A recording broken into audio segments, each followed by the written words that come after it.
Hello everyone, এই যে আমরা আজকে বেরোচ্ছি। আজকে হলো কত তারিখ? 6 তারিখ, সরি 6 তারিখ আজকে। তো একদম রেডি ট্রেনে যাওয়ার জন্য। আর এই যে আমার একদম ঢিলাঢালা ট্রাভেল ড্রেস বলতে পারো। আর এত ঠান্ডা তাই কানে এটা পেঁচিয়েছি, কিন্তু ট্রেনে উঠে আর লাগবে না। আর এইদিকে আমাদের লাগেজের অবস্থা দেখো। এখানে এসে এত জিনিস কেনা হয়েছে, জামা কাপড়, সোয়েটার। যেহেতু এখানে না সোয়েটারের দামটা একটু কম আমাদের ওদিক থেকে, একটু না অনেকটাই কম। আর যদি একটু দাম টাম করে নেওয়া যায়, বার্গেনিং করে নেওয়া যায়, তাহলে একটু কমেই পড়ে। তো তার জন্য মানে কেনাকাটা অনেক হয়ে গেছে, তাই এই লাগেজের এই অবস্থা। আর এই যে একজন তো খেলা দেখতে বসে গেছে।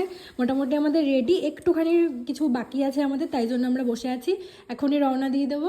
আর এই যে একজন তো রেডি, এইটা আজকেই কিনেছে, কিনে একদম পরে নিয়েছে যাওয়ার জন্য। আর এখন এই খেলা দেখতে বসে গেছে। চলো তাহলে বাই, যাওয়া যাক।